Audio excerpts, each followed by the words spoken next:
ছাত্ৰ-ছাত্ৰীসকল আহাচোন আজি আমি সংখ্যা যোগ কৰা ধাৰণা সম্পৰ্কে আলোচনা কৰোঁ। আমি সংখ্যা যোগ কৰিলে সদায় এই চিনটো ব্যৱহাৰ কৰোঁ। এই চিনটোৰ নাম হৈছে যোগ চিন।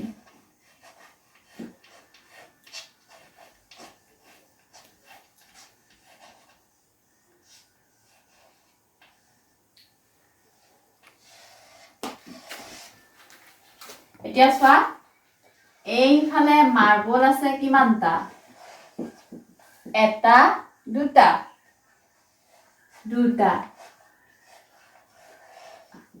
ইয়াতে মাৰ্বল আছে এটা দুটা তিনিটা তিনিটা। এইকেইটা লগ লগাই দিলে আমি পাম কিমানটা? এটা দুটা তিনিটা চাৰিটা পাঁচটা পাঁচটা। এতিয়া আমি গম পালো যে 2 আৰু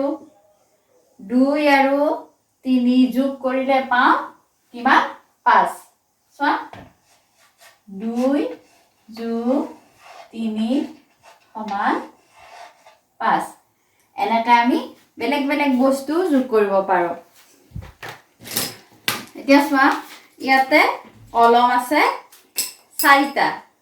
কলম আছে এটা দুটা তিনিটা চাৰিটা আৰু ইয়াৰ লগত কাঠ পেঞ্চিল আছে এডাল।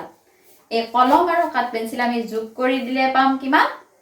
1 2 3 4 5। চোৱা কলম আছে কেইটা?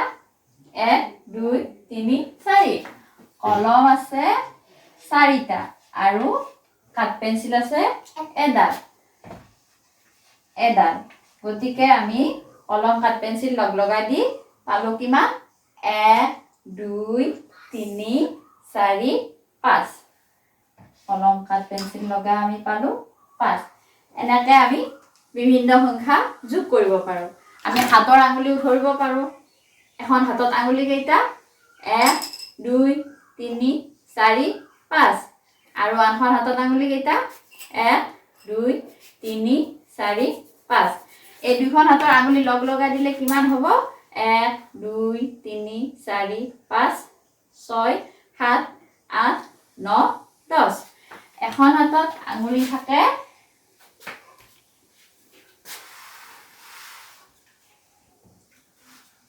এখন হাতত আঙুলি থাকে 5টা আৰু আনখন হাতত আঙুলি থাকে 5টা। দুইখন হাতৰ আঙুলি লগ লগাই দিলে হ'ব 10। এনেকৈ আমি বিভিন্ন সংখ্যা যোগ কৰিব পাৰোঁ। তোমালোকে কেইটামান যোগ অংক কৰিবাচোন। আমি যোগ অংক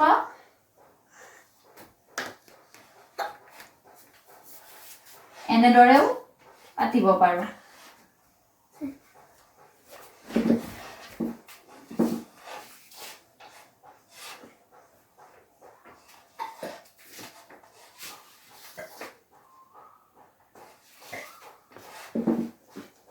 এই অংককেইটা তোমালোকে ঘৰত কৰিবা।